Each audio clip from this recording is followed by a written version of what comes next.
Hi, today I'm running Doogee T20 and I'll show you how to check battery temperature with Ampere app on this device.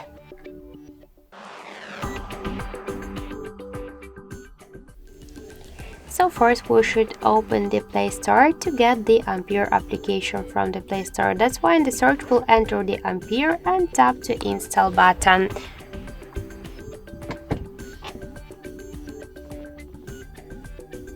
After that, just tap to open the app, click yes, I agree, tap close to OK, and then you'll see here information about your battery temperature. In my case, that's 32 degrees. And also get here more information like the battery health level, capacity, model, Android version, and more other info. So that's it. Thank you for watching, and if you find this video helpful, don't forget to leave a like, comment, and to subscribe our channel.